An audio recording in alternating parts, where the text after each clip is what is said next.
Welcome to the Comic Sauce Podcast, where we talk comics and comics culture.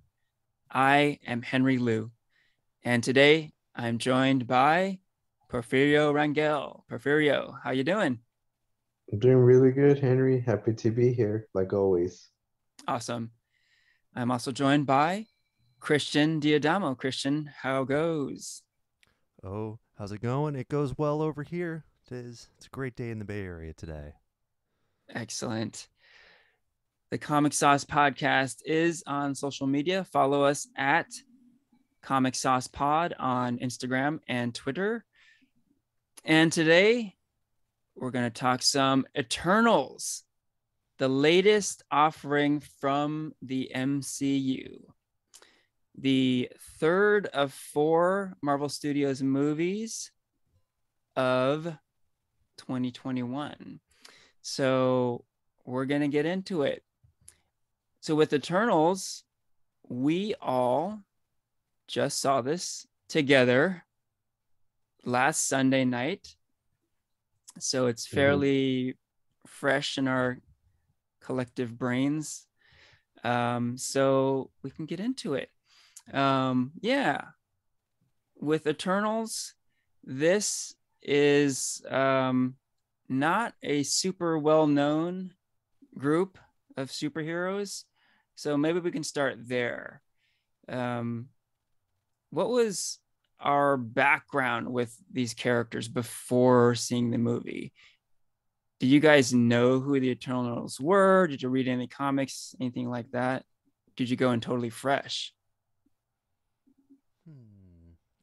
All right. I guess I'll start. So, I've never read any sort of Eternals comic before. Um, Made by the legendary Jack Kirby. I I kind of knew who they were very tangentially because the Celestials. I think it's the origin. That's the first time the Celestials appeared in Marvel, and they've appeared in many other comics since then, and are always just like a very core part of cosmic Marvel. Um, the original Infinity Gauntlet storyline comes to mind, um, but I was much more familiar with Jack Kirby's other work at DC, which it felt very similar, which was the New Gods. And I think, I guess that's more of my ballpark. Got it. How about you, Porfirio?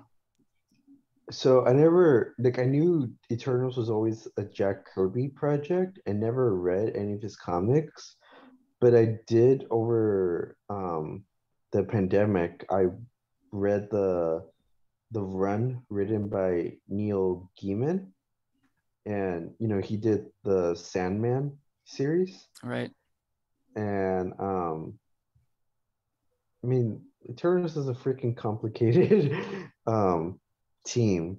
Like they're celestial beings, and it was, because this movie totally changes the characters in the for the from the comics. So it was hard keeping track of how they were identified and everything.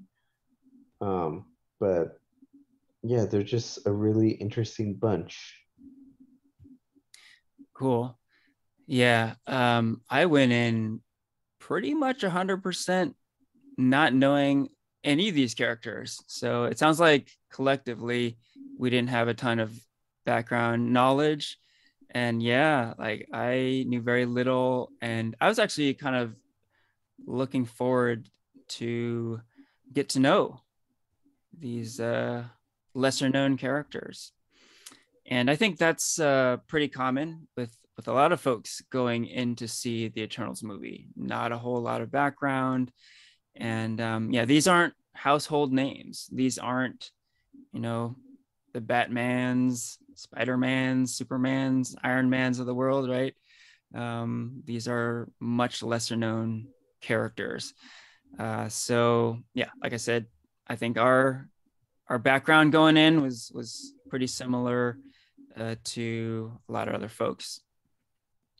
Okay, so let's talk a little bit about seeing the movie. This movie uh, currently is at the theaters only, right?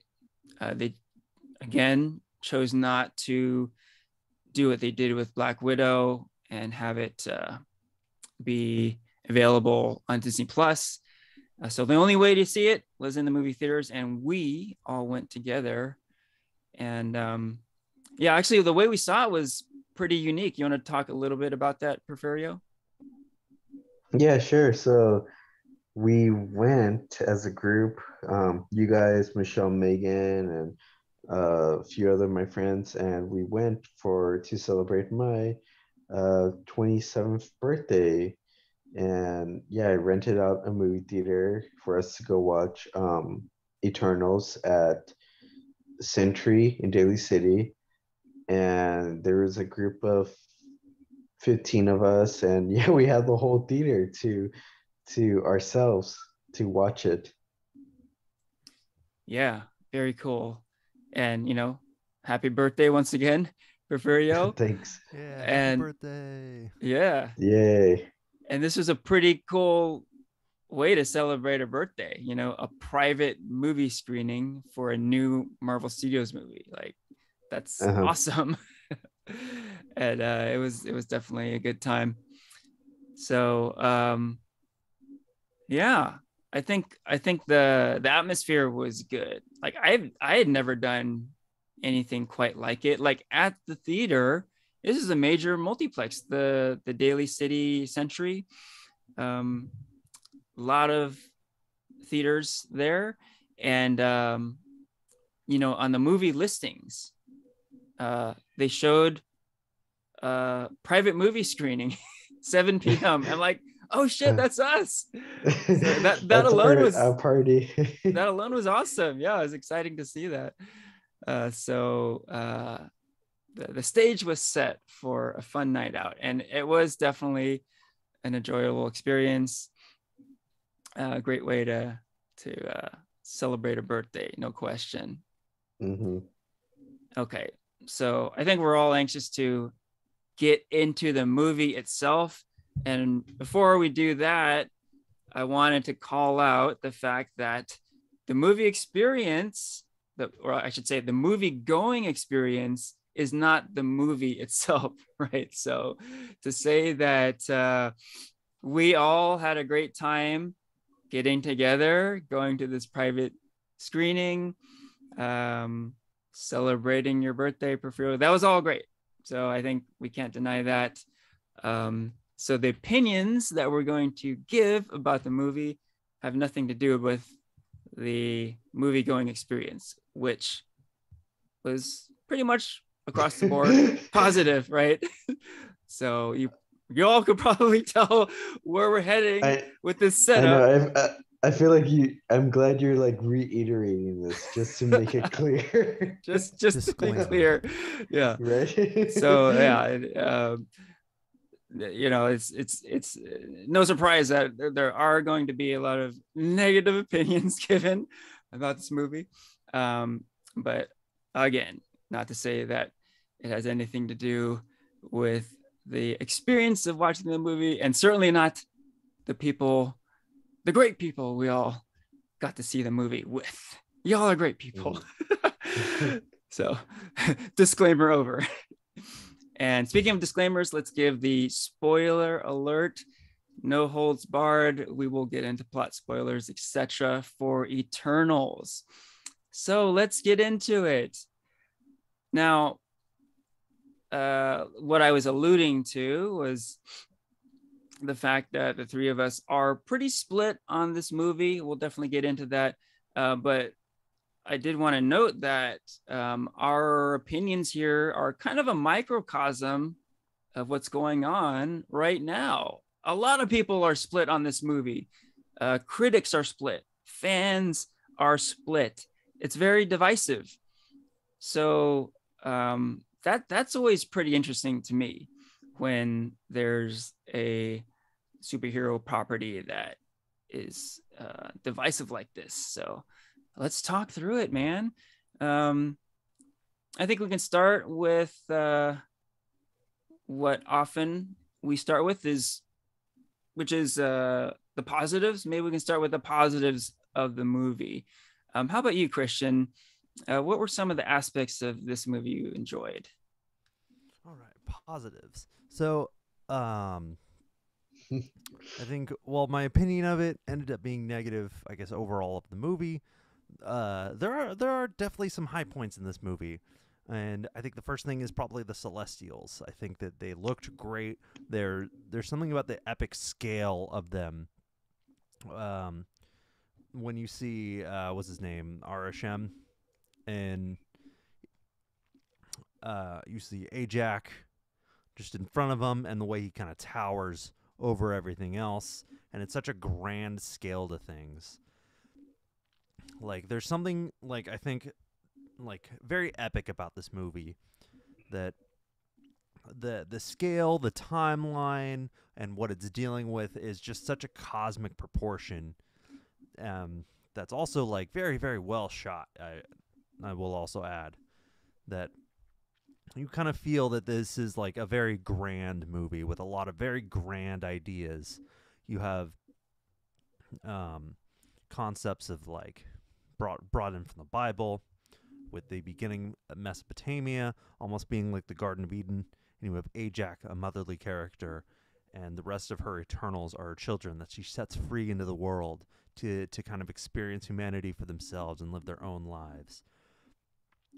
Um, and then you have you like, and I think while there may have been too many characters, I think there were a lot of good ideas for the characters. I think they brought a lot of diversity, a whole lot of diversity into this cast, and made each one different. Makari, for example, who is deaf, the actress is deaf.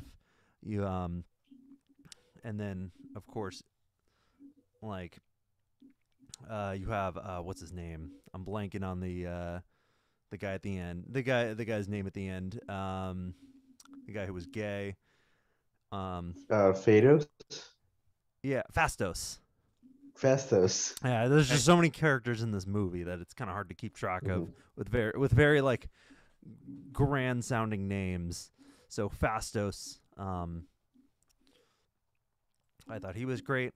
And the list kind of goes on of just like interesting ideas, well thought ideas, and the grand scale of it all. Okay, cool.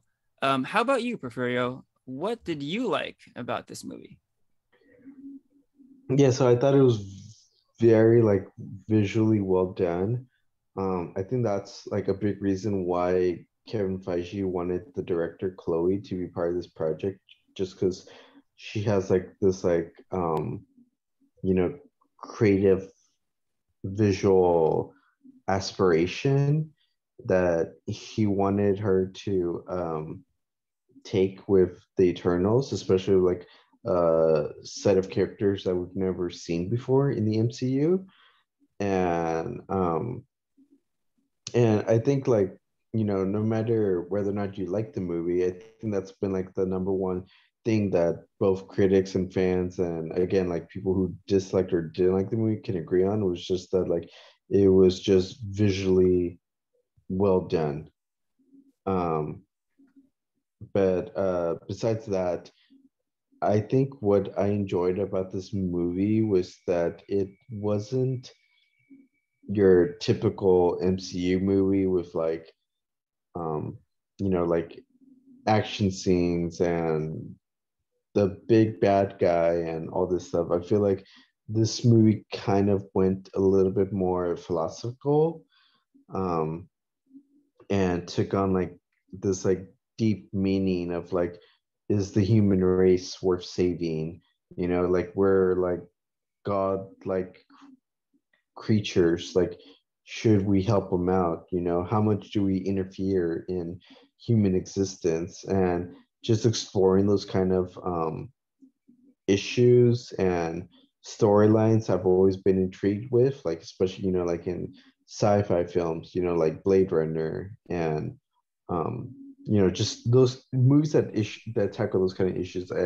I just tend to enjoy, and I feel like this is I think a big reason why I was just so drawn to Eternals. Got it. Good take. Yeah, that's a pretty good argument for this movie. The fact that it is not your typical Marvel movie. So if you are of the opinion that the MCU is sort of treading water and giving you the same thing over and over again, maybe you want to check out this movie, because it is certainly not anything like we've seen before in the MCU, right? It is different. It is very different. Okay, that said, on my side, I do have a lot of strong negative feelings for this movie. But I'm not going to say like there is absolutely nothing I liked at all here. Um, the list is short, but it's not absolutely nothing. I kind of liked how the movie started. So um, the movie started with the song Time by Pink Floyd. Really love that song. And I thought it was a cool way to start the movie. And they actually showed the Marvel Studios logos with that song playing over it, like a different take. I'm so used to hearing the triumphant MCU score playing there, but they had this trippy psychedelic uh, rock song playing, and I thought that was cool. And I was kind of ready. I was ready to go. And that's another thing I wanted to say too, that I wanted to like this movie. Right off the bat, I knew it was going to be different, like based on the trailers and the fact that like I was completely unfamiliar with these characters. I just knew it was going to be different. So I wanted to like it. And Christian, you made a good call out that it is an extremely diverse cast. Huge points for that too. You know, like that's great. There was a ton of diversity in the cast for this movie. I would add too that there is diversity behind the camera too.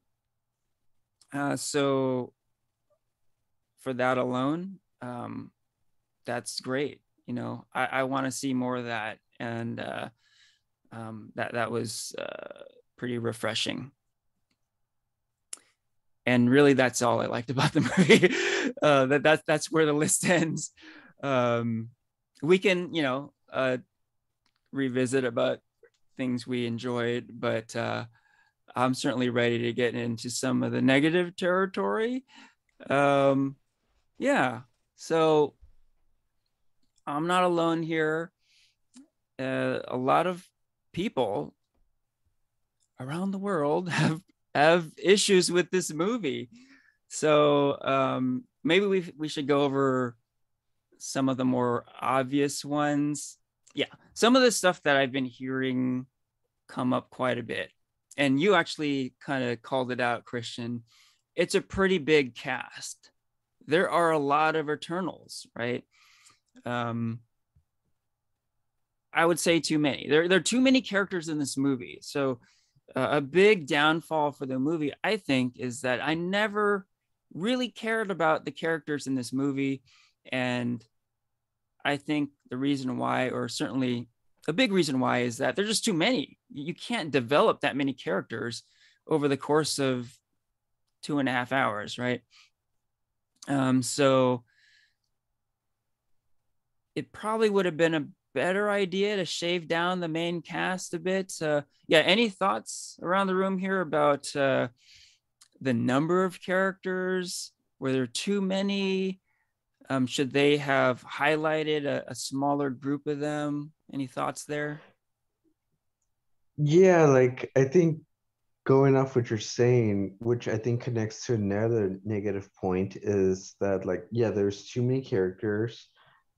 Um, and just the fact that there's too many new characters, because like the reason why the movie was so long was like there was kind of like two storylines going on at the same time. There's like the current storyline of trying to stop the emergence from happening, and then there's like another storyline of like flashbacks to like the Eternals' history with human existence to get to know like how they got to that present day of like of different parts of the world or different ideologies um, from when they first like started, you know. And this was like the issue with like Suicide Squad. Like you're introducing way too many characters, and you're trying to give a lot of backstory while at the same time showing the current backstory. So it's like you're trying to make up and show a movie that never happened with a movie that's happening right now, you know? Mm-hmm. Like I get why they need to do it, but it does take away a lot from like that whole sense of like getting to know the characters, which like what we did with like Avengers, you know? Yeah, Porfirio, you made a good point that these are new characters. Like we have not seen these characters in a movie before. So the argument about too many characters, someone might say, well, like there are a shit ton of characters in Avengers Endgame. Well, guess what? Those aren't new characters. We got to get to know a lot of those characters over the course of like 20 movies, right? But here, these are brand new characters, and it was just really spread thin. It was really hard to care about what was going on with these people when you got to know them in like just little bits of dialogue here and there, right? So that's a pretty common argument against the movie, to the fact that there are too many characters. And I do think the character development suffered, and ultimately like investing in these characters at all suffered as well. Yeah, so I had to look this up. I had to like double check. There are 10 Eternals in this movie. Yeah. Um, like, which is a lot for like all introduction, where you also have to introduce, um, Arsham and the villain, the deviants, and like these are characters that are like thousands of years old too. And I think one of the like they introduce them all like very quickly at the beginning, and then they all break apart. And I think one problem like that I think really ruins the pacing is that like them getting back together is a very slow process that happens very gradually throughout the film. And so you're going into the third act, or what feels like what should be the third act of this movie, and it feels like they're still reintroducing characters. Like Bakari doesn't show up until very, very late in the movie. Same with Fastos. Um, and like whereas most of it focuses on just Cersei, Icarus, and Sprite. Um, like but like there's just kind of so many. It can be a little hard to keep track of. I think a lot of their costuming is also very, very similar. Um, and so each one doesn't particularly, I think, stand out as much as they should. Um, like I found when I was watching, I kind of had to like, I found like the Justice League equivalent to them. I'm like, oh yeah, like Icarus. Okay, he's the Superman character. He's the one that shoots lasers. Okay, Thena, she's the Wonder Woman character. Like that's kind of how I was able to like grasp the cast and grasp all of them, was by relating a different superhero property. Largely, like I'm not sure if these are characters that are meant to be in separate movies before. So I'm thinking like they really should have just condensed a lot of the cast. I think even just like making it like 7, I think even would have helped a lot. 7 or 8, even just taking out 2 of them, I think would have really helped and get them all back together closely. Like or not closely, much quicker in the film. Like like it just feels like too much. And then you have also Kit Harington's character who has a scene. You have the camera guy following around Kingo. You have like all these other side characters too that like have scenes that have motivation, that have all these different things in the movie, and it's kind of just like it's just weighted down. I think a little too much. Yeah, I do agree there. So, we talked about the characters. There's a lot of characters, and arguably too many. So when we talk about storytelling, it's really two main ideas, right? Do we care about the characters? I'm saying no. The other side of it is, do we care about the story? So the story is pretty interesting here. In Porfirio, you kind of alluded to it, but it is very grand and epic. It's the birth of the universe as we know it, right? This, like I was saying before, is not the Marvel we know. The Marvel we know is, Peter Parker trying to get a date. It's smaller scale. It's relatable, right? This is a total 180 from all that. Instead of your friendly neighborhood superhero um, beating up bad guys and preventing old ladies from getting their purses snatched, we're talking about the destruction of worlds and the birth of godlike creatures, right? This is very different. This is just a whole different level. So, going back to what the question I was posing is, do we care about this story?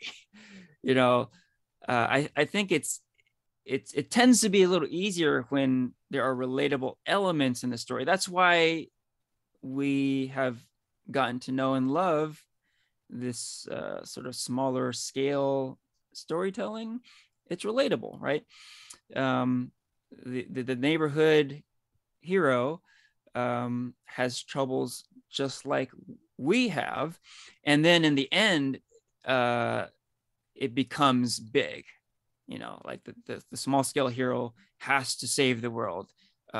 That's kind of a known formula that has worked well. Here it's different, right? From the beginning of this movie, it's like we're talking big ideas, big things going on, epic. I think, Christian, you mentioned that word, epic in nature.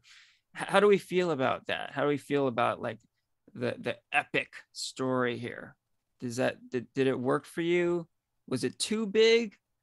It sounded like it kind of worked for you, Porfirio. That's what you kind of liked about the movie, right? But yeah, what are your guys' thoughts about like the epic nature of the storytelling? Yeah, I mean, um, I think yeah, the storyline worked. Like it was such a godlike storyline. Again, I think like the Eternals, they're like these like godlike figures, who are just like each have their own superpower. They're celestial beings. They definitely like shape like human history and everything. And so I kind of like, like what's her name? Ajax. How she says like in the beginning, like they can't interfere so much with human existence unless deviants are involved because they have to let humans evolve on their own. And so like this whole storyline about like are the humans worth saving? Like to go and create like a bunch more like billions other um planets, like are they worth saving, and um then you have like sides from both, like the like what I like is like the Eternals, they're not like unanimous and like saying like this is good or this is bad. They're just kind of like, you know um humans are like vile creatures, or like humans, like I think like the big reason why Ajax like decides to turn on her maker and save the human race is because she realized like the will of humans when they uh like after half the population disappeared from Thanos' snap, and realized like they have a really strong will. So again, all these like philosophical questions that were like brought up about like interfering and are humans worth saving are just questions that I enjoyed, um like this adventure of seeing what is the answer for the Eternals. Got it. Yeah. Any thoughts on your end, Christian? Yeah. Um, like that was actually a part I did enjoy. I think going off what Porfirio said, I did really like the the structure of the entire universe was handled. How you have these very godlike creatures living on Earth in the same way, like kind of like a superhero, but in a different way. And they're the Eternals kind of facilitate the grand like scale of the universe, the entire life and death of planets. How these celestial beings are like birthed from planets, which destroy the planets, and in a sense create like new life on other planets, and the cycle like generally continues and continues over many millennia. Um, and I think like I thought that twist was really interesting, and I thought it was an interesting way to handle the Celestials. Um, and Arshem is like their boss, like is the one giving them orders, and the way while also controlling their memories in a sense. I thought that was cool how they kind of take shape of the life on the planet there, and like they have memories, but when they're done, they essentially return to him, and then their memories are stored, but they're forgotten by the individual Eternal, and they're all sent on a different mission. And they find that they've basically been doing the same thing for who knows how long. I think there's, I thought that was an interesting twist. I thought there was a great idea behind it. And like I said before, I think anything involving the Celestials I liked. But I do think some of the epicness, I think of this very grand story. Excuse me. I think it is undercut. I think by the characters, and I think while I really like enjoyed it, I wasn't, I think, as fully immersed in it as I really wish I was. Got it. Got it. Good take. Yeah. So I had a problem here too. Yeah. Not only did I not care about the characters, I didn't care about the story either. I kind of get what you guys are driving at, where it is interesting. It poses some pretty deep philosophical questions about life, about the universe. But it is very epic. It's big. And it was just too much to take in. We got these superheroes who essentially have godlike powers. You got a lot of characters, like we're saying. Um, and you're already sort of struggling with all these characters that are new to you. And it's hard to sort of relate and find any sort of grounding, any kind of relatability here. And then you're thrown into this like cosmic world, this cosmic universe where it's just a lot to ask for me to take in and get any sort of connection. Like I felt completely disconnected from this movie. I was trying to find a way in, and it was just all, uh, you know, kind of a spectacle sort of experience. I felt like a spectator. I was not immersed or involved in it really.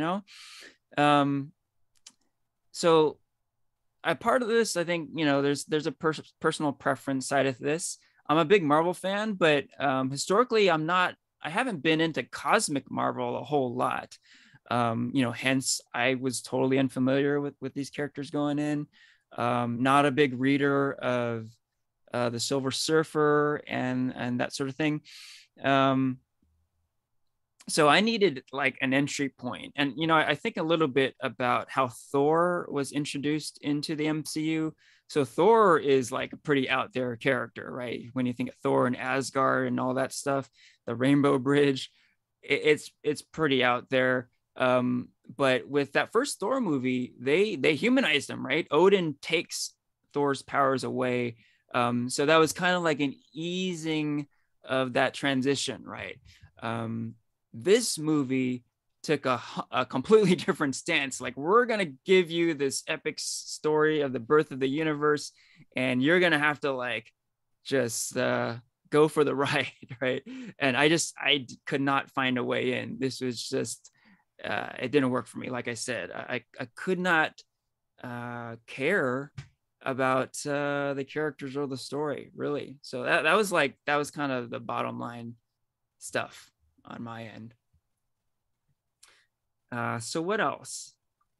Any more thoughts about stuff y'all didn't care for so much in this movie? For me, one thing that I was really kind of annoyed about was, I mean, I feel like this was a question everybody was asking before when they saw the trailer and before the movie was like, where the fuck were the Eternals when Thanos happened, you know? Right. Like, and so and to answer that question, they were there. They just did not interfere because the deviants were involved. Mm-hmm. And I just felt like that was like the stupidest like cop out answer ever. Like I was just not satisfied with that answer. I was like, okay, I get, you don't care about humans. And so because deviants were involved, and since Thanos didn't recruit any deviants, um, the Eternals weren't involved in helping out the humans. But all of a sudden, like when the humans um, came and resisted and fought back Thanos and returned everybody back into existence, then it was kind of like, okay, you know what? These guys are at least something. Like they may be worth saving. It's just kind of like, I don't know, kind of defeats that whole purpose of like why they were there in the first place. That I was just, yeah, I just thought that was the stupidest reason ever to why they weren't involved. I guess you could argue that at least they explained why. They bothered to explain why. Maybe to you it wasn't a satisfying answer, but they did give an answer at least, right? Christian, you had something? Like, like Thanos, I guess if you think about it, he did pose a threat because it's like their goal was to have the population reach a certain limit before the Celestial would be born out of the Earth. And so Thanos posed a direct threat by wiping out half the population. Ah, You know, yeah. and not to mention at the the end of the movie in the after credit scene, you meet his brother, who's also like a Celestial. Right. So if Thanos is like part Celestial, wiping out on like a conquest to wipe out half of the universe, like you think like doesn't that cause a very direct threat to their mission? Even though You he's not a deviant and there's no deviants involved. good I point. think I think even what's her name? Ajax? The Yeah. Yeah, Ajax. Yeah, yeah, I think even she like said something about that. She said like, yeah, when the snap happened, like obviously like it took their schedule back, because yeah, they didn't have that enough human population to start the emergence. Um, but I mean, yeah, I don't know why like because I think I was reading like this uh comic the other day and about like the Eternals and Thanos' relationship. And from my understanding, it's that Thanos is half um celestial and half deviant. Like I guess like he wasn't liked by his parents for having that deviant um variation. That's why he's like all like purple and huge and all this stuff. And that's why his brother totally looks different than him, you know? Oh, Um, but yeah, I mean that's my understanding of like, and so I was, that was a big question I had also before entering um the movie was like, will they like somehow make a reference to like Thanos being part of like this like Eternals family? And they kind of, make references here and there. and I don't think it's really established till like that mid-credit scene when his brother shows up. But I guess that was also like a big thing that Chloe said, that they made a decision beforehand that Thanos was not gonna be, he was never intended to like have like a major like talking point within the movie. Like they just want to like have it like be like its own standalone thing. Mm. But that's, I don't know. That's, I feel like that's just a missed opportunity to know more about Thanos. But I guess, like at this point, like they just want to move forward from the Infinity Saga and go into like this more like multiverse kind of plan. I don't know. Yeah. Yeah, I think that's a good take, that they're just looking to move forward at this point. Okay, hey, so Christian, you mentioned a DC comparison, like the Eternals somewhat resemble the Justice League here, right? And there are some pretty interesting DC parallels going on here. There is even a couple mentions of DC characters in this movie. They reference Superman and Batman, which is weird. This is a Marvel movie, and people in this movie directly reference Batman and Superman. I don't know if that was part of the like DC ness of this movie. I don't know, but I thought I'd speak to this a little bit. Um, First, want to start by saying not all DC movies are bad, as we know. uh, but I will say this: a lot of this movie, a lot of the negative elements of this movie resemble a bad DC movie, right? We have characters we don't care about, a story we don't care about, and overly effects driven, right? There are a lot of visual effects in this movie. We got the deviants who seem like maybe they came out of a DC movie, a bad DC movie.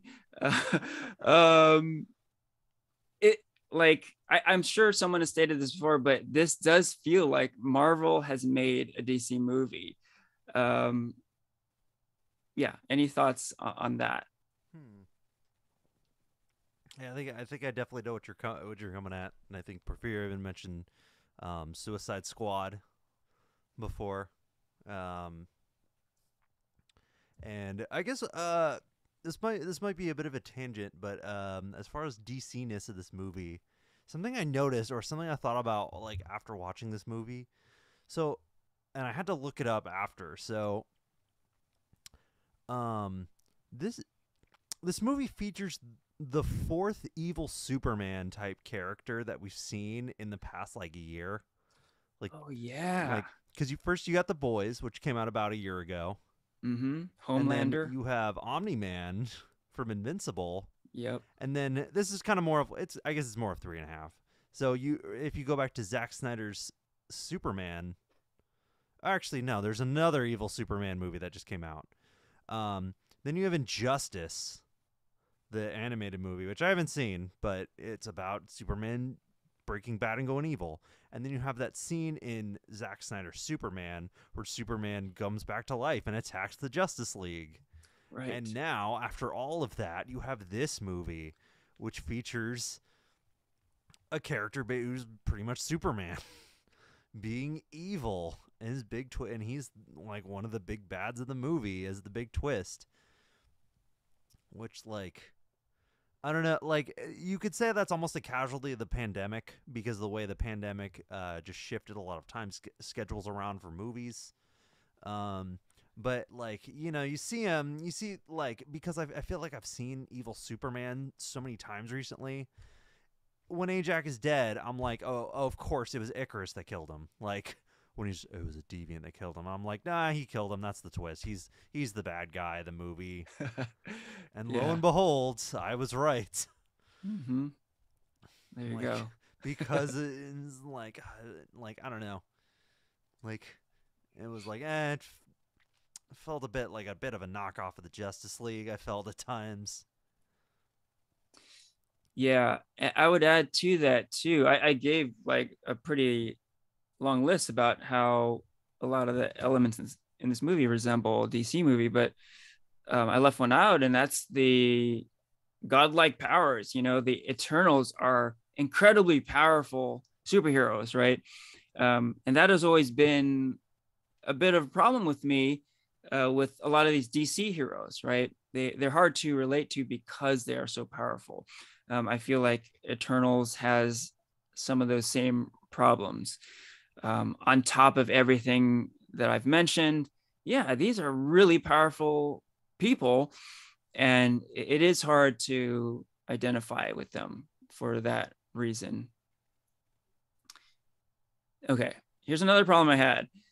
The powers on display. Yeah, speaking of these powerful characters, the powers on display, um, this is kind of a pet peeve of mine. Like I'm not like against like incredibly powerful superheroes with godlike abilities by itself, but if a movie does not really explain what these characters can and cannot do, that's a big problem. So, you know, I was struggling through this movie to find these connection points. I couldn't find them, but then I thought, well, at least maybe I can just enjoy this movie for the spectacle of it, enjoy some battle scenes. There is actually a lot of action in this movie. It's all throughout the movie. There are fights and battles going on, the Eternals battling the Deviants. It's happening all throughout the movie, right? But like I was getting at, you're never really told what these people can or cannot do. So there are certain parts of the movie where all of a sudden something happens and you're like, oh, I they can do that. I didn't know that. So I gave the spoiler alert before, but at the end of the movie, the character Sprite, her main issue is that she is like forever youthful looking, even though she's like thousands of years old. She looks like a little girl, right? And that's been an issue for her. So the character of Cersei, at the end, gives her the option of becoming mortal. Like she has the power to do this, to like allow her to age finally. And I'm like, whoa, where did this come from? Like out of nowhere, right? And that character, Cersei, you know, I love Gemma Chan, but the character is kind of all over the place. Like all of a sudden she can turn a deviant into a tree, and then she's able to like take on a celestial. It really isn't explained. Like there's no setup, there's no explanation. And basically what happens is these battle scenes, they become kind of like what I've been saying, they become pure spectacle. There's no like narrative tension in these scenes, and there's no storytelling in the action, right? A real great thing that the MCU has done in the past is having great action scenes, but there's storytelling in the action. There's the moving forward of the story. There's character development in action, right? Sometimes there's complaints about these movies being just like all fighting, all battle. But my counter argument to that is a lot of it is great because they're building character. You're getting to know these people through the action scenes. You're moving the plot forward, etc. There was none of that here. There was none of that. Like I was completely baffled by the power sets going on. Another example, the Fastos character at the end of the movie, he has these like crazy whips that he was like tangling up Icarus with. This is like the most powerful Eternal, one of the most powerful beings out there, and he's being like restrained by these whips. Or I don't know, they're like, yeah, like I thought that's my best explanation is these whips that were like tangling him up. And I was like, whoa, where did this come from? I didn't know he could do that. Just another example of like an unexplained power set. So yeah, I had a lot of problems with that. What else? Any other thoughts? More low lights, negative thoughts on this movie? I don't want to beat a dead horse here, but anything else? Well, let's see. So, hmm. Oh, here we go. Another negative for me. I want to talk about my least favorite scene in the movie. So, okay. So I think the scene where like I think I like the scene that I think really turned me off the most. I think the scene that I really hated was the scene where the Eternals split up, where they kind of split, and you had your good guys and bad guys section. When they're on the ship, they're finally all together, and they finally reveal the plot, or like, and you know that Icarus has known the plot the whole time. You find out like he's killed Ajax. He's the bad guy, and the Eternals have to take sides. I think this is a really interesting setup because like you kind of see that their mission is at odds with how they feel about the human race, and how and like I feel like this could have been the best scene in the movie, but I think it's kind of where I think a lot of the problems kind of come to a head is Kingo leaving the group and not showing up for pretty much the rest of the movie, and Sprite going with Icarus. You can Right, tell that these right. characters all have very different motivations. They all have very different ideas on how they're approaching their mission, whether they should continue on with it. But like, um, there's a lot of complicated thoughts that weren't really communicated to us very clearly throughout the movie about how they would feel about their mission. You did know that Sprite like Icarus, and she's just going with Icarus because she loves Icarus, and she was never able to act upon it, but she will stand by it. Um, but it's kind of just it feels like it comes out of nowhere. She's just all right. I'm out later, and then you have Kingo, the man who like has very deeply connected with humans. He's a Bollywood star who has been in Bollywood for several generations. He has the guy following him, and of all the characters, I found it weird that he was the one that just said, "Bye, I'm out of here." Um, I think as a hero, like you expect all these people to be heroes, and I feel like that felt like a very unheroic thing to do. It Mm, didn't feel like in line with the character, and it felt like he just kind of left for a contractual reason outside of the movie. That he just couldn't shoot on that day that they were shooting it. mm. It comes out of nowhere, and he doesn't show up for a triumphant return at the end to save the day or anything. He's not there. It's a very deflating moment when I think it really should have been a very philosophical moment. And I think that's the moment I think for me that really did kill this movie Mm. was that Interesting. particular scene. Um, You yeah, you have something for Fury? No, I was just gonna agree with you. Like I hated that scene where, yeah, like I thought it was really cool. Like, yeah, like I honestly I was you said you saw that twist coming. I did not see that twist coming. So I was pretty excited to see how it was gonna be played out. Um, because the whole time Icarus is just like, I stand by Cersei, I stand by Cersei. And then how he just like, I've let her be play hero for so long. Fuck her now. And then like he reveals his plan, and then Sprite comes in and she's just like, oh yeah, like let me go with you because I love you. It's just like it just made zero sense and Yeah. was very stupid and came out of nowhere. And I was like, okay, this is dumb. And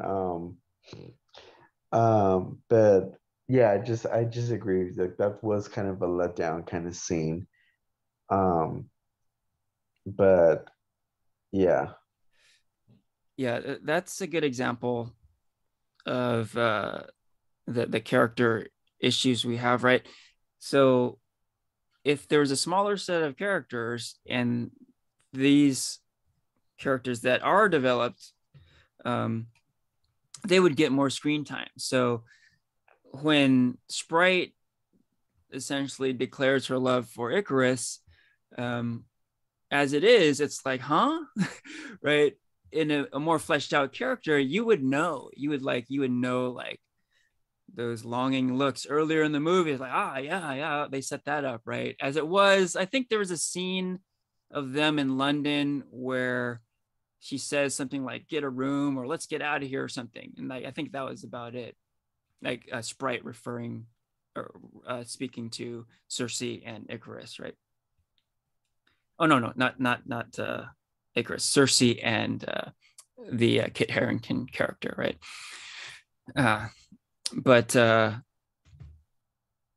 as it was, there was really no indication. Okay, so this is something else I wanted to bring up. There is a lack of humor in this movie too. We should probably call that out. Yeah, I think this has come up with a lot of other folks, but it's a very serious movie. We've talked about the epic scale of it.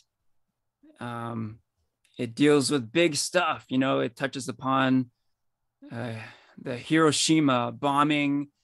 It talks about the evolution and all kinds of cosmic goings-ons, right? Pretty serious. It deals with it in a pretty serious way, and yeah, like I felt like maybe they should have just let it be serious and that's it. But they attempted humor. There was like some comedy in it, but the comedy in the movie I felt really fell flat. Like the jokes did not hit. I didn't laugh at any of the jokes in this movie. I mean, there weren't a lot, but when they tried to bring comedy into the movie, I didn't laugh, and I felt it was just like it was already disrupting. It was disrupting an already like problem filled story, right? So yeah, any thoughts on the humor or the lack thereof here? I like the humor. I don't know what you're talking about, Henry. Like, I mean, I was laughing. it's a very subjective thing, sure. I was laughing. I mean, like the whole, all the scenes with like Phaedos, I was kind of like laughing all the time. He was like really funny character. He was just like, they're making fun of him because of how he named the bracelet that connected all of them as the Unimind. And then he had like a really fun interactions with him and his kid and the other Eternals. Um, and and then even like when they went to go meet up with Athena and the um the Asian Eternal, how they had that whole dinner setting and Kingo's cameraman, like he was fun. I don't know. I'm sorry, Henry. I was laughing a lot during that movie. I'm glad you laughed. What But yeah, would you say, Christian? I was like, oh, you guys are like the two opposites. Yeah. I mean, there is a certain brand of comedy, I guess, that just didn't really work for me. Look, I'll give an example. So there was a gag in there where the Gilgamesh character, he brews his own beer, right? And they're having a big meal. The Eternals are having this big reunion meal, and Kingo is enjoying the beer. He's drinking the beer. This is great, man. Like, what's in here? And then Gilgamesh says that he spit in it. His own spit is part of the ingredients of the beer. And then Kingo's like, he doesn't like it anymore, right? And he stops drinking it. So it's like, it's just very like kind of a sitcom-y kind of humor. I thought it was hella corny and it just didn't work for me. And that brings me to another point. Before I do that real quick, Kristen, do you have something? Oh, I just wanted to say I was actually kind of like in the middle, I think, of what you guys both thought of the humor. I was like, oh, I kind of chuckled in a few parts. There were some parts that didn't work for me. Kingo was definitely like, I guess, the most lighthearted character. And I was like, oh, I kind of enjoyed his little bit about Bollywood, about him in Bollywood or whatever. I guess I just saw it as a way to just kind of break things up a little bit in the middle of the movie. I saw its purpose and chuckled a little bit. So I'm in the middle, smack dab. Interesting. Yeah, when I think about it, it probably wouldn't have been the best idea to make this like 100% serious movie. Um, yeah, it probably needed some comedic moments, but the ones that they chose to have didn't work for me. Let's put it that way. Okay, so my next point is this is again very subjective. We talked about the comedy in the movie. Comedy is a very subjective thing, and so is this. The coolness factor. What is the coolness factor of this movie? So, like, at the end of this movie, I was sort of evaluating what I had just witnessed, and all these thoughts went through my head, all these little shortcomings and gripes, etc.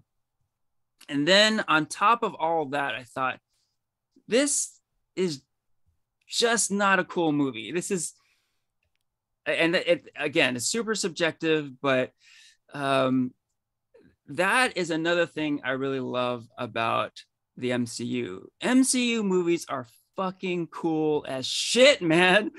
And like when I see a good Marvel Studios movies, I want to get merch like right away, Um, we can maybe talk later about the comparisons between this movie and Guardians of the Galaxy, because that movie also introduced these lesser known characters to the world, right? So at the end of Guardians of the Galaxy, Volume 1, I was super stoked, had a great time, and I was like, I want to fucking get a Star-Lord jacket. I want to buy some Rocket Raccoon comics. I want to know more about these guys, right? I was so hyped, it was such a cool movie. And then with this movie, like, I don't care. Like, I've been to Target a few times since seeing this movie, and there is like a lot of Eternals merchandise out there, and like I could not care less, dude. So again, it's subjective, but it's not cool. This movie just doesn't feel cool to me. And it's kind of like this weird X factor thing that is, again, subjective, but yet another gripe about this movie on my end. I don't know if you guys have any thoughts about like the coolness factor here, but what do you guys think? I mean, for me, like total 180 for me, Henry. Like for me, I'm just like, oh my gosh, these costumes are fucking awesome. I would totally dress up as one of these costumes for Comic-Con and just be like, yeah, hell yeah, I'm a fucking Eternal. Like, look at my badass costume. Like, I was loving it, and um, yeah, that's my take. Wow. Hmm. Okay. Yeah, hey, another opposites. Yeah, total Um, opposites there. while I come in for the median take, it was a medium amount of cool. Like, I do think you bring an interesting point. I think it's also a larger conversation of what makes the rule of cool. Yeah. I think we could almost do like I think a podcast about just the rule of cool and how it's applied. And it is interesting you like brought up Guardians, because that was like the first movie I thought of is like, yeah, that movie really thrives on rule of cool, with like how each of its characters are very unique and they all have fun powers and they do a lot of fun things with them. And I think James Gunn is you could tell he really loved crafting that movie, and it really shows. And so I think you make a good point about like the Avengers, and I think the MCU having a lot of like rule of cool about it, and how like I would say like each of the Avengers kind of has their own different kind of flavor to them, and each different thing to make them unique, while also having them kick ass. The way Thor comes from mythology and has Mjolnir, his epic hammer, Iron Man has all the great technology, so on and so forth. And so I see what you mean. How the rule of cool can be very subjective, and I think it's how you perceive each of these characters. I think it's how you relate to them, and I think the costuming that comes with them as well being brought up. I think prefer you mentioned that, and I think that does play a big part of it. It's just like the how you connect the aesthetic of the film itself Mm-hmm. and the world. Like, whereas like I guess I would be somewhere in the middle. Whereas like I wasn't really into the Eternals at all, but I thought the Celestials were fucking badass. I thought they were really cool. I would love to see more of Arishem and then bring in more of them. I thought that final scene in the after credit scene where you actually see Arishem in with the scale of the Earth in mind and how he looks next to the Earth, and you see him just towering. And I thought that was really cool.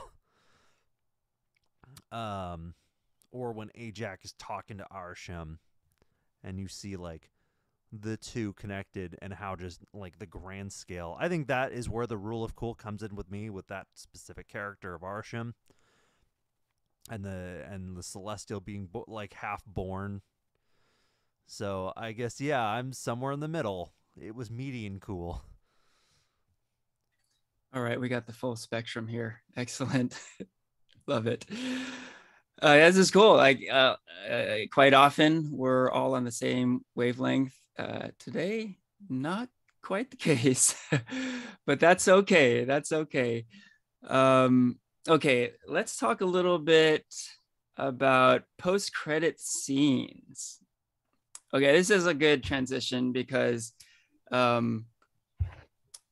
this kind of goes along with the coolness factor too, because in the first post-credit scene, we are introduced to a brand new MCU character.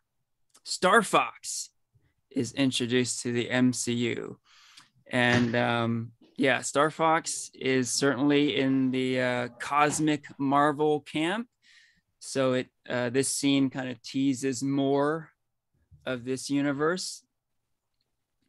But the reason why I say, this is kind of a transition from our coolness discussion, because I think Star Fox's costume is corny as fuck, man. I could not believe this costume. Like, I saw this, I'm like, what am I seeing here?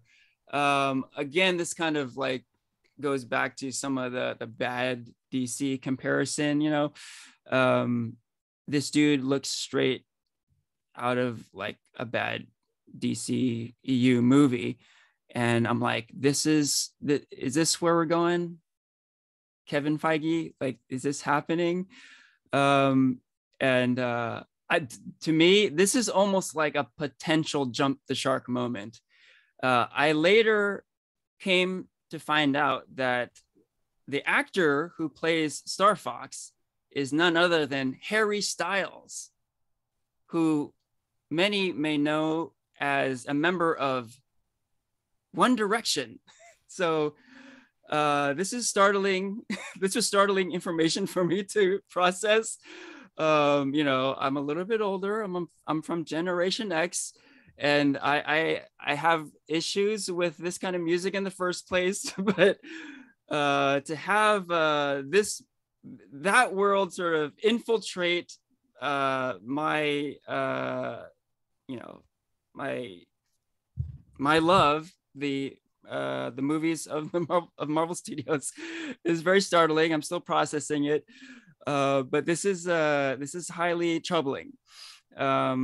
What are your guys' thoughts about the intro of Star Fox into the MCU here? Let's see. I didn't really know. Like, I guess I wasn't too hot on him. Although every time I think of Star Fox, I just can't not think of the video game. Like, yes. That's all I think. The Nintendo game, yeah, is just a fox, anthropomorphic fox going through space in his little ship. And so I guess it's oddly similar to this Star Fox. but he's also the brother of Thanos, I guess. Um, like I don't know. I guess it's like it's such a small piece. I didn't really have much to think about it or much to say other than just like the name just bothered me. I guess. A side note, the character of Pip is also in the scene, and Pip is played by Patton Oswalt, who I think is super cool. But uh, just a side note. Uh, Porfirio, what are your thoughts on this post-credit scene? On Eros, I mean, again, this was kind of like the disappointing thing for me because I kind of knew a little bit about this character. So I was like, okay, now they're finally connecting it to Thanos, like introducing the brother. But I was kind of like at that point, I was just kind of like, that's it, just this mid credit scene, like like, oh, Thanos fucked up, and I'm here cleaning up his mess or anything like that. Um, but I also did take issue with the casting choice. I'm not the biggest Harry Styles fan, so that's why I was like, ugh, really, Harry Styles out of all people. Um, I think the only other movie I've seen him in was in Dunkirk. So I Oh, wasn't, right, right. Oh, he was in yeah, so Dunkirk. Oh yeah. uh-huh. So I really didn't care. I feel like honestly for me, I think a better casting choice would have been someone like Scott Eastwood to be um Eros, but that's just my take. So yeah, I think by that credits mid credit scene, I just didn't care for the character. And it took me a while to process like who it was.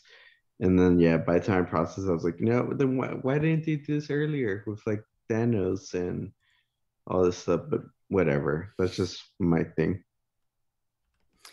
I really want to get your guys' thoughts on the costuming too, because look, historically, the MCU has been very good about taking source material and translating it to the screen in a graceful way. The costumes in the comics sometimes are very outlandish, etc. But they found a way to make them work in the real world, right? Captain America has a very silly costume in the comics, but they made his battle suit in the MCU pretty cool. And here, I mean, what I'm seeing here is like a direct translation from the comics. Like, that's why I'm saying when I saw Star Fox in this scene, I was like, dude, what the hell, man? He looks super corny. Um, there was a little bit of that, I feel like, in Falcon and Winter Soldier, where they took like a direct translation of the new Captain America suit. Um, so yeah, I don't know. Thoughts on the costume? Did you guys think it was okay? I had some Eh, major problems here. yeah, it was pretty corny.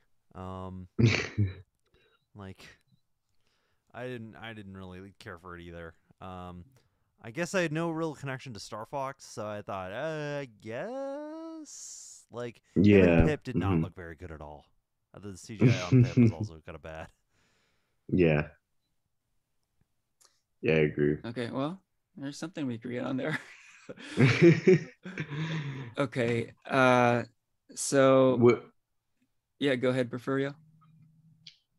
like, okay, like I feel like, even at the end they said like the Eternals will return, and do you guys think that like the Eternals will somehow be play a larger role in the MCU, or you think they'll come back like in another kind of like standalone Eternals 2 film? Because from what my understanding has been like this past few weeks is that like because the Eternals isn't really a favored movie, that the plans for a sequel have been kind of been put on jeopardy.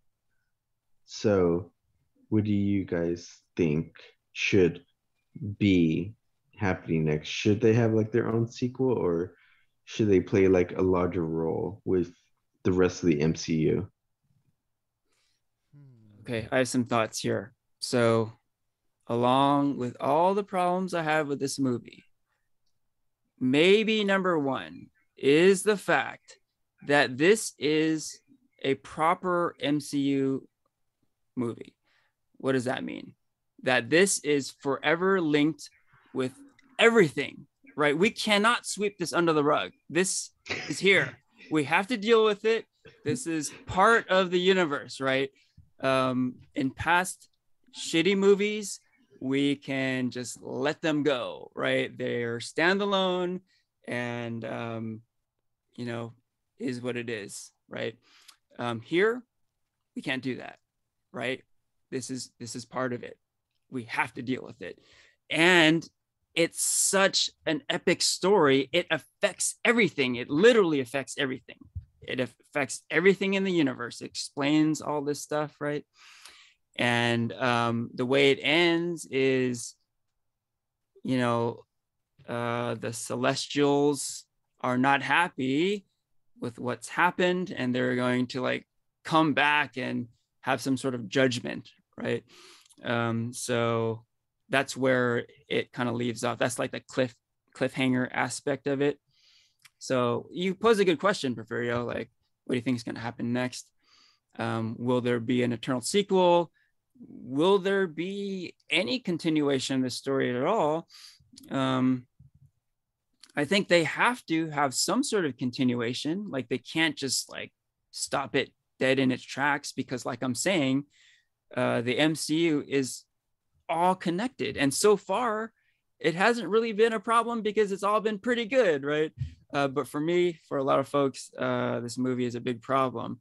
So, what the hell are they gonna do, dude? I don't know. I have a feeling that their grand plan was to have like Eternals 2 and then Eternals 3 and then crossovers.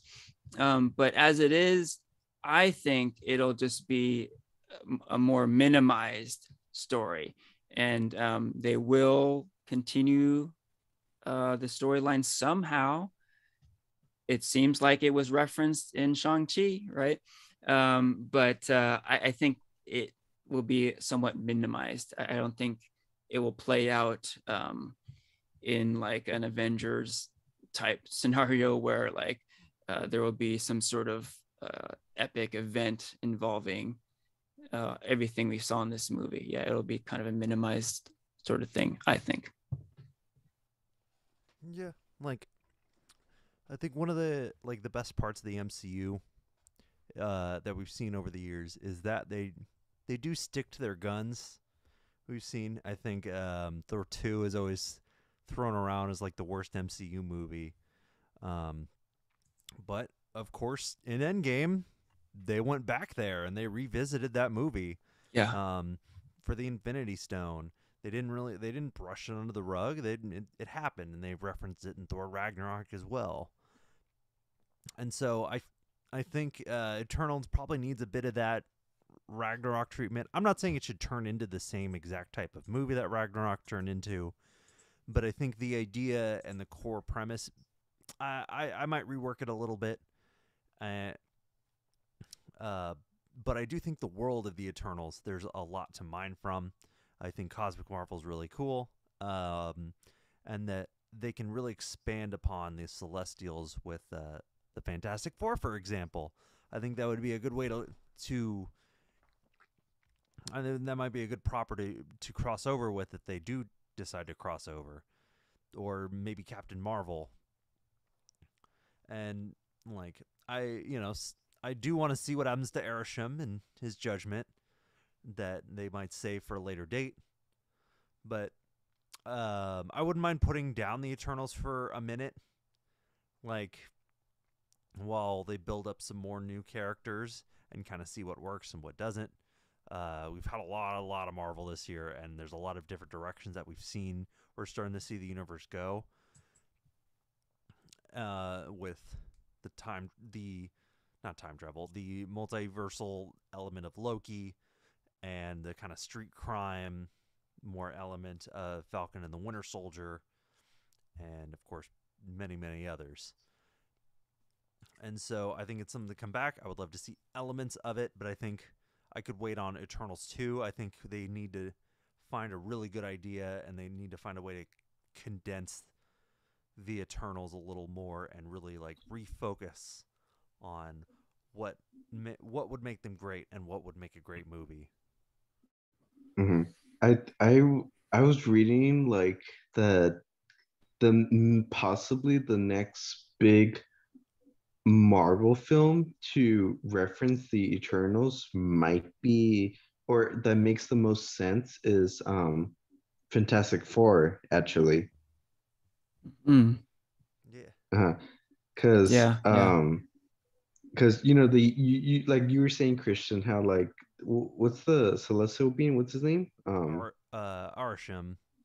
Arsham, yeah, like how he's gonna come back and judge Earth whether or not it's worth saving.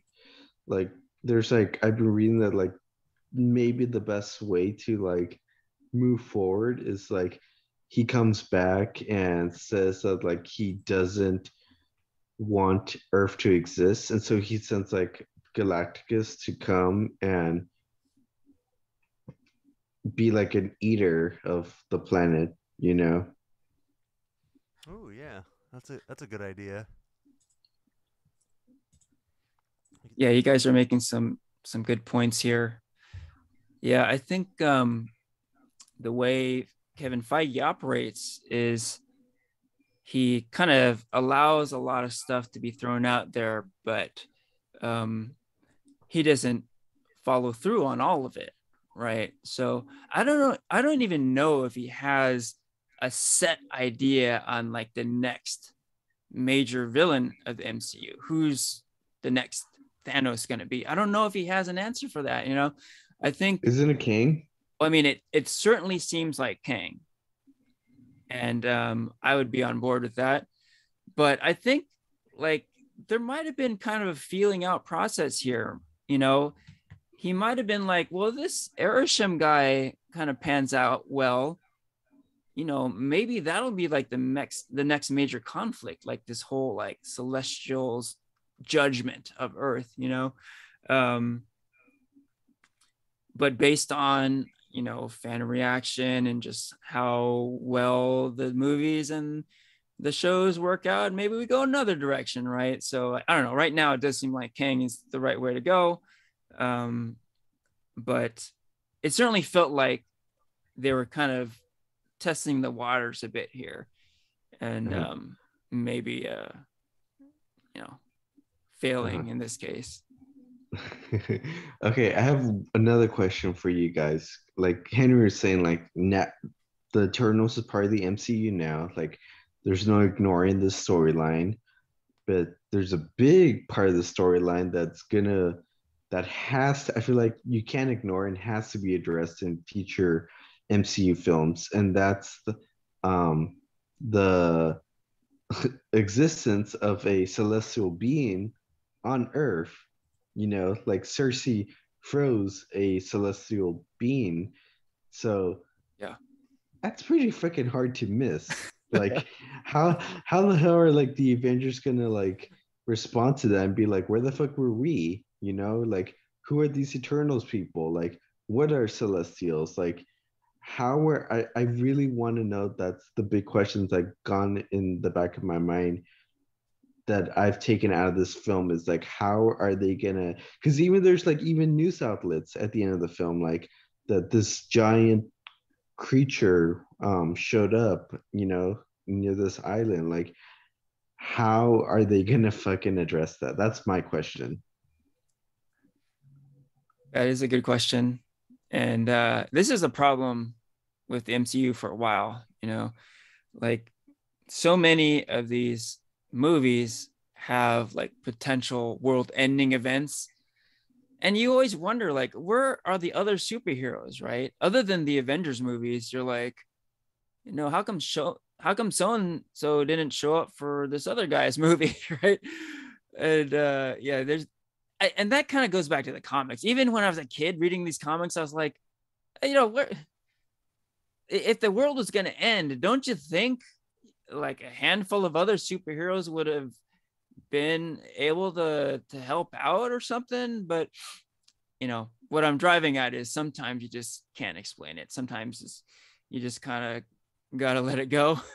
I mean, there are a lot of benefits of a connected universe, like you guys are saying, but there are drawbacks. This is a drawback, right? um, Everyone can't be everywhere at the same time. So I don't think we're ever gonna get that addressed, really. I don't think you can get around this whole judgment thing. Like they can't just like let that like be like floating in the wind forever. But this final battle with like the celestial head as an island now, I don't know if they're ever gonna address that. That might just be a thing that we'll have to deal with. Like, they brought up sword in WandaVision. I Yeah. My guess is that if we ever do see the celestial head or mentioned, I think it would be in regards to sword. Like we might see a sword base or something of them studying um, the celestial. We might see it mentioned in, say, like, my guess would be Captain Marvel too. I guess the Marvels. If they bring up the fact that Sword's been looking into this and something is happening, that's my personal guess. Is that it'll be more of like a research or like a name drop that they'll just throw in after in probably that movie. It makes sense. So, since I know like both of you guys don't have the most lukewarm reaction to this movie, is there a favorite Eternal that you guys had? Hmm. I have to look at the cast list because I do not know all the characters. I mean, look, there are a lot of Eternals, right? That is a problem with the movie. Um, do I have a favorite? I don't know. Do you have a favorite Eternal, Christian? Probably Angelina Jolie's character, Thena. Um, I think she probably had. I think she had like probably the best arc, I think, of everybody. How she was kind of going insane, or mad weary as they call it, and she was being taken care of by Gilgamesh throughout the movie, and I thought they had like a nice dynamic. But of course, Gilgamesh dies throughout, and she wants to get her revenge throughout the movie. So probably her, or even though Ajak dies very very quickly, um, as like kind of the parental figure, I thought she worked pretty well. Salma Hayek's character, she worked pretty well. Um, so I think I would say those two. Yeah, I Yeah. think. Oh yeah, go ahead, Porfirio. No, I was going to agree with Christian. I think my favorite was Thena and Jane Jolie's character.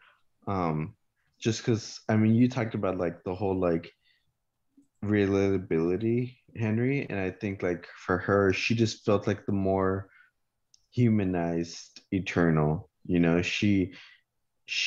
could tell like she wasn't flawless. She had her issues with the whole where she couldn't control herself. She had to go into like isolation to better herself and everything. Like she was like the most like vulnerable Eternal. And I don't know, I just liked her story arc more. Like obviously like Sprite and Cersei were definitely had like their uh humanized characteristics of like wanting love and going to living among humans, but I just didn't care for them.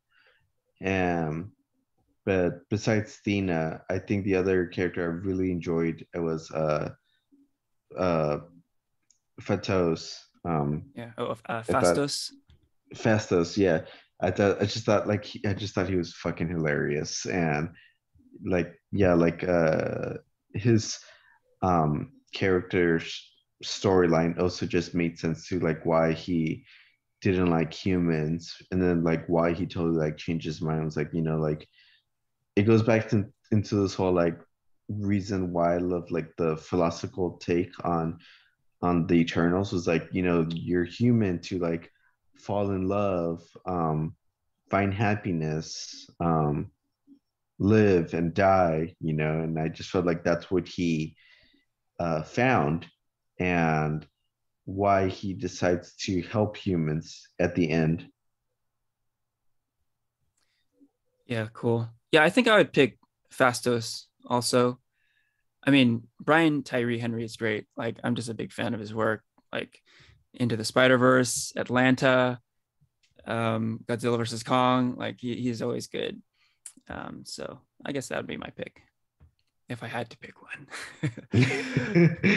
So, yeah, one thing I wanted to bring up is maybe a note of optimism here, because I've been so down on this movie. I was thinking back a bit about, you know, past cases where I've felt like, oh shoot, the MCU is at a bit of a crossroads, like I'm a little bit of uncertainty. And I can tell you like exactly when this was. It was a while ago. It was in 2013, because 2013, this was right after the Avengers movie came out, the first Avengers movie. Great, phenomenal, broke a lot of records, etc. But then that year, Iron Man 3 came out and was immediately followed by Thor: The Dark World. And I was like, oh shit, did we just jump the shark here? I thought like this whole thing was kind of coming crashing down. Um, and I had kind of like a similar thought here, where I was like, oh man, this movie just did not work for me. And also there are signs that I'm like, oh, this might be the future of things too. Like we might be seeing a lot more of the Eternals and the Star Fox guy and all their cheesy costumes and stuff, right? Is this where we're heading? You know, but my note of optimism is that I was dead wrong back then, because immediately afterward, 2014, Captain America, the Winter Soldier, and Guardians of the Galaxy came out. And then, the rest is history, essentially. A lot of cool, awesome shit came out. So I'm staying optimistic that this is just a blip in the road, I guess you could say. So I'm staying optimistic for the future of the MCU. Okay, so we're running a little long. Why don't we get to our ratings? This should be fun. Who should we start with? Maybe we should start with the more middling kind of guy. How about Yeah, I was gonna say Christian? let's start with Oh, Christian. Yeah, what would you rate uh, Eternals? I'm going. There's a couple scores I'm going back and forth, but other are all that great. I think that like overall, I think I would say I would describe this movie as like crumbled under its own ambition. Ooh, I that's a think it good brings good one. a lot of new ideas to the table. It brings a lot of new ways that it filmed things, and it took a bold direction. And like I'm glad that the MCU is really trying something different here, and that they really kind of went all in for the most part on this idea. I think you do see the MCU kind of that like MCU style creep back in, and like, but I do think like yeah, you can see I'm like kind of flip flopping between like a lot of different ideas. It's got a lot of different ideas, but I don't think they're executed really very well. Um, and so I'm kind of teetering between honestly a 1 and a 2. I think that there's a lot that I really didn't like. There's a lot that didn't really work for me, but I think there's a lot of other things that really did. I'll give it a 2. I think that I like the ideas. I like some of the other stuff around the movie, but I didn't really care for the movie itself. And I think that it could blossom into later things. I think this movie could be the one that kind of has to fall, so a better movie could kind of pick up the pieces and really do something great with this, with Cosmic Marvel and the Eternals. So 2 out of 5. Good take. And with that, I think we like to end things on a positive note. So why don't I go next? You guessed it. I'm going with a 1. First time ever I've given a movie a 1 out of 5 on our podcast, and I'm going with a 1 here. Look, we've talked a little bit about Guardians of the Galaxy. Guardians of the Galaxy proved that you can take unknown superheroes and make an excellent movie. So it wasn't an impossible task here. It could have worked. It simply did not. Just the filmmaking just did not work for me at all. But perhaps more than that, there's something I wanted to mention that I think I mentioned before. We had an episode about the worst superhero movies of all time. And I mentioned something about how a truly bad superhero movie needs to not only be bad, but it also has to break your heart. And I think this movie also broke my heart, because not because I thought it was going to be a great movie or anything like that. I didn't have high expectations. No, I did not. But quite simply, it is a Marvel Studios movie. And with Marvel Studios, look, there is a standard of excellence here. And with that standard of excellence, there is also the connected universe we brought up before. This movie is bad, and we cannot sweep this under the rug. It is here. We have to deal with it. It's like you know, the illness that will stay with you the rest of your life, right? It's like you can, if you get a cold, you can get over the cold, but there are certain illnesses certain illnesses that don't go away, and it kind of feels like that, right? Like it's there, and it's part of the DNA of the Marvel Cinematic Universe, and that fact really stings, man. And again, I wanted to like this movie. I advocate the diversity in the cast and the crew, but it simply did not work. 1 out of 5. Okay, on to you, Porfirio. Like if I could do between like half numbers, I probably would pick like a 3.5, because I'd go back and forth between a 3 and a 4. But I think, ultimately I probably give it a 4. Just because I thought it was fresh.